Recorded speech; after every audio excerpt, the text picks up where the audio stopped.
یا ایها الذین آمنوا اے ایمان خاوندانو لا تحلوا شعائر الله سپکاوی مکوی تاسو د نخود الله ولا الشهر الحرام او نم یاشتو د عزت ولا الهدیه او نه قربانی د ساروی ولا القلائد او نه پټیدار زناور ولا آمین البيت الحرام او نه د هغه چتلون کې د بیت الحرام کعبه ته یبتغون چې هغوی غواړي فضلا من ربهم فضل د خپل رب ورضوانه او رضامندي و اذا حللتم او هر کله چې تاسو احرام کولو کوي فاستعدوا نخکار کړئ ولا یجرمنکم او تیار د نکړي تاسو شنآن قوم دښمنی د یو قوم ان صدوکم پدی وجه چې دوی منع کړی وي تاسو عن المسجد الحرام د مسجد حرام نه ان تعتدوا پدی خبره چې تاسو زیاته وکړي وتعاونوا على البر والتقوى او مدد وکړي پنه کې د یو بل سره ولا تعاونوا على الاثم والعدوان او مدد مکړو دیو بل سره په ګناه او په ظلم واتقوا الله او یریګ د الله نه ان الله شدید العقاب بشک الله جل شانه سخت عذاب ورکون کې سورۃ المائده آیت نمبر 2 اعوذ بالله من الشیطان الرجیم بسم الله الرحمن الرحیم يا أيها الذين آمنوا لا تحلوا شعائر الله ولا الشهر الحرام ولا الهدي ولا القلائد ولا آمين البيت الحرام يبتغون فضلا من ربهم ورضوانا وإذا حللتم فاصطادوا ولا يجرمنكم شنآن قوم أن صدوكم عن المسجد الحرام أن تعتدوا وتعاونوا على البر والتقوى ولا تعاونوا على الإثم والعدوان واتقوا الله إن الله شديد العقاب صدق الله العظيم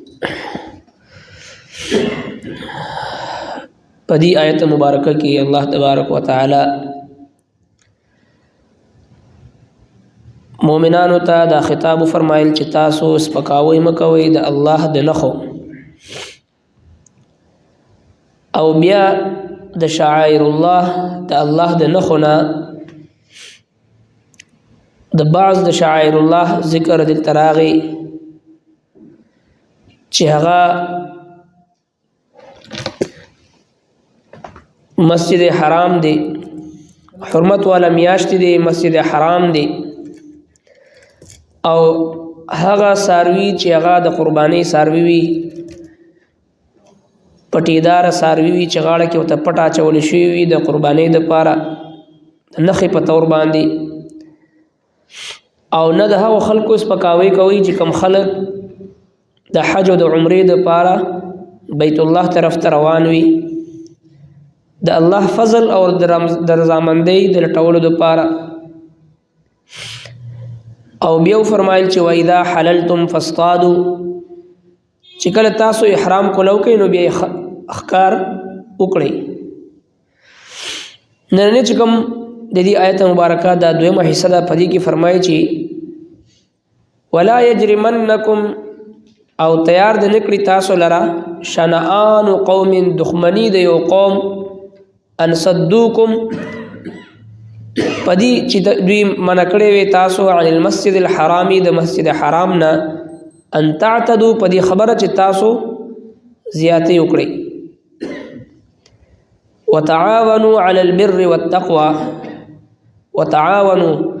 او مدد وکړئ د یو بل سره على البر پنیکی کی والتقوى او پرهیزګاری کی ولا تعاونوا او مدد مکوئ على الاثم پگناه والعدوان او پظلم واتقوا الله او يركوا الى الله نا ان الله شديد العقاب بشك الله جل شانه سخت عذاب ورکون کی دی چونکه د شعائر الله تعظیم او د ادب او د احترام حکم شو نو په دې دویمه حصہ کې هغه واقعي طرف ته اشاره ده چې کله په سن 6 هجری کې جناب نبی کریم صلی الله علیه وسلم سوار لسوا صحابه کرامو د جماعت سره د عمرې په نیت باندې مکی مکرمه طرف ته تشریف یوړو مدینه منورې نه د حدیبیه په مقام باندې مشرکینو مخ کې پرې نه خودو دوانو جهانو سردار مبارک په د غزې کې پړاو واچولو او مشرکین هغه جنگ ته تیار شو پیغمبر علیه الصلاۃ والسلام فرمایل چې خلکو زه د جنگ او د جګړې په اراده سره نیم راغلی بلکې خالص د الله د کور د عبادت او د عمرې په نیت باندې راغلی بهر حال هغه په یو صورت هم خبر او نه منل جناب نبی کریم صلی الله علیه وسلم دوی سره بیا معاهده او فرمایل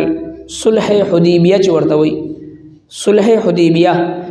دا پسند 6 هجری کې نبی کریم صلی الله علیه وسلم او د مشرکین په مابین کې شو پاغي کې د مشرکین طرف نه شپږ شرایط انتهایی نامناسب ظلم او زیاتی باندې مشتمل او ټول ناجائز هغه شرایط او نبی علیہ الصلوۃ والسلام هغه ټول شرایط ور سره تسلیم فرمایل او صحابه کرام انتهایی پاغي باندې رنجیدہ او خفغان نه ډکو زړونو کې پریشانی او خفغان لہذا هغه شرایط څه شی یو لومبه شرط داو چې په دې وخت کې به تاسو به دغه حدیبیه د مقام نه واپس ځئ او بل دا آینده کال برازي صرف 2 ورځې به قیام کوي دا غي زیات بنشي کولی او بل دا چې کله راځي نو تاسو سره به اسلحه نه کچا سره تلوار وینو هغه به پټ بساتي او دغه سي بل شرط داو چې ک زموږ د کافرانو نه مشرکین نه سو مسلمان شي تاسو ته بنه در حواله کو او کدرغه تاسو موږ ته واپس کوئ او که زمونږ د تاسو که د مسلمانانو نه سو نعوذ بالله مرتد شو هغه به موږ واپس نه درکو دا ټول هغه ظالمانه شرایط او شپږ شرایط نبی علیہ الصلوۃ والسلام انتهایی په نظر باندې هغه شرایط تسلیم فرمایل ځکه د الله جل شانه حکم داو چې په دې وخت تاسو جنگ مکوئ او 1400 صحابه کرامو هغه هم ډېر په خفغان سره د شرایط تسلیم کړو واپس روان شو چې کله واپس روان شو الله رب کائنات دا سورت نازل فرمایل انا فتحنا لك فتحا مبینا تاسو د فتح مبارک حالانکه بظاهر باندې د کفار سره صلح وا بظاهر باندې شکست کو دا غوي هغه شرایط تسلیم اول ټول ظالمانه شرایط خو به هر حال په سن 7 هجری کې یو کال بعد پیغمبر علیہ الصلوۃ والسلام او صحابه کرامو په دغه شرایطو په بنیاد باندې هغه رال او عمره وکړه په دې کې الله جل شانه دا هغه ذکر فرمایي چې د کفارو کم نفرت او کم کینه او کم بغض تاسو زړه ته راغلي د دې ظلم په وجه باندې دا څنګه چې تاسو دوی نه په خپل خوخه باندې انتقام واخلي نه بلکې تاسو به د عدل او انصاف نه بهر کېږئ نه ترسو پورې چې تاسو ته اجازت او حکم ملو شوی نه د خپل د بدل او انتقام غشتو تر هغه وخت پورې به تاسو هیڅ قسمه خپل طرف نه بزیاتې نه کوئ بلکې د نیکی او د تقوا په کارونو کې به یو بل سره تعاون کوئ او د ګناه او د معصیت په کارونو کې به د ظلم په کارونو کې به یو بل سره تعاون مکوئ او د الله نه ویریږئ الله جل شانه سخت عذاب ورکوونکی دی لہذا دا فرمایل ولا یجرمنکم او تیار د نکړي تاسو شنآنو دشمنی قوم د یو قوم ان صدوکم هغه دشمنی سو جوا ان صدوکم عن المسجد الحرام پدی وجه چې دوی منع کړي وي تاسو د مسجد حرام نه ان تعتدوا پدی خبر تاسو تیار نه کی چی تعتدوا تاسو زیاتې وکړي تاسو دا بدل تاسو ما خلي تاسو ته اجازه نشته دی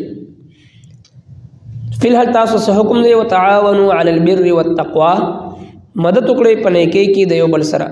ولا تعاونوا او مدد وکړئ د یو بل سره علی البر په نیکی کې والتقوى او پرهیزګاری کې ولا تعاونوا او مدد مکوئ یو بل سره علی الاثم په ګناه والعدوان او په ظلم. نو دا یو اصول الله جل شانه ذکر فرمایل د یو مؤمن همیشه میشن او کاز او مقصد د ژوند هغه داوي چې چرته هم دی د خیر کار د نیکی کار د تقوا کار وویني نو پاغي کې د خپل حصہ اچولو کوشش وکړي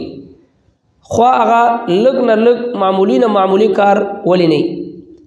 د نیکی او د خیر او د تقوا او د پرهیزګاری او د فلاح او د بهبود په کار کې با خپل برخه او حصہ هغه به شاملې او دغه چې په کم ځای کې د ګناه کار کیږي د شرارت کار کیږي د معصیت کار کیږي د ظلم کار کیږي التنبا ځان بچ کولو کوشش وکړي اگر چې هغه ذره برابر باندې ولی نه ځکه چې مسلم شریف حدیث پاک دی دا مفهوم داسې دی چې کله یو انسان یو ښه کار وکړي او د یو ښه کار بنیاد کېږدي نو قیامت پورې چې څومره خلک د په اتباع کې د نه بعد هغه کار کوي د ته پکې پوره حصہ او برخه ملاویږي په هغه ثواب کې او دغه چې کوم انسان د بدی او د ګناه او د معصیت بنیاد کېږي نو قیامت پورې چې څومره خلک هغه باندې عمل پیراوي د ته پکې د ګناه پوره برخه او حصہ ملاویږي نو چې خامخا یو سړی په یو کار کې حصہ دار جوړیږي نو ولې نه سړی د نیکی په کار کې د تقوا په کار کې د پرهیزګاری په کار کې چا سره تعاون وکړي د خپل وس مطابق او په هغه اجر او ثواب کې حصہ دار جوړ شي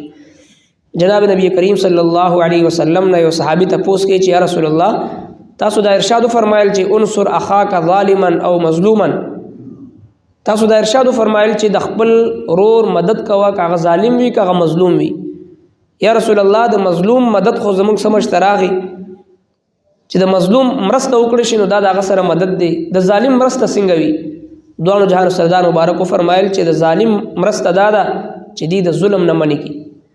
نو سړی په ظلم باندې ویني په زیاتې باندې ویني ځان نه با خاموش یو ګونګي او یو بت بزان نه جوړي بلکې ظالم با منی کې من را منکم منکرا فليغير بيده فإن لم يستطع فبلسانه وإن لم يستطع فبقلبه دا درې مراتب دی اول بل لاس سره منی کې بیا به جبې سره به منی کې بیا به زړه کې بد غني کم از کم بخي معذور ای وس دني کېږي نو بیا کم از کم زړه کې خدا بد وګڼه دا د ایمان آخري حصہ ده به یو روایت کې راځي دین رسول سره ایمان نشته دی نو لہذا تعاونوا على البر والتقوى ولا تعاونوا على الاثم والعدوان دا اصول الله جل شانه ذکر فرمایل چې همیشه د نیک او د تقوا او د پرهیزګاری په کارونو کې یو بل سره مرسته او تعاون او مرګرتیا کوي او د ګناه په کارونو کې یو بل سره تعاون او مرګرتیا مکوي یو سړی په نیکی کې مشغول وي تقوا او پرهیزګاری په کار کې د خیر او فلاح او بهبود په کار کې مشغول وي د خپل وس مطابق دغه حوصله افزایی مرسته او تعاون کول یو سړی د ګناه په کار کې مشغول وي د خپل وس پورې دغه منی کولو دغه د رکاولو او د خپل وس مطابق دغه د حوصله شکنی او داغه د منی کولو کوشش دا په هر مسلمان باندې لازمی او ضروری دی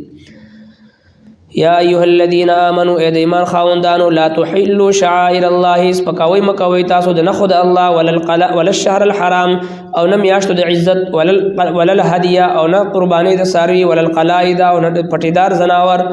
ولا امين البيت الحرام او نه د هغه چتلون کې د بیت الحرام کعبه ته یبتغون چې هغوی غواړي فضلا من ربهم فضل د خپل رب رضوان او رضامندي و اذا حللتم او هر کله چې تاسو احرام کولو کې فاستعدوا نخکار کړئ ولا يجرمنكم او تیار نه کړی تاسو شنآن قوم دښمنی د یو قوم ان صدوکم پدی وجه چې دوی منع کړی وي تاسو عن المسجد الحرام د مسجد حرامنا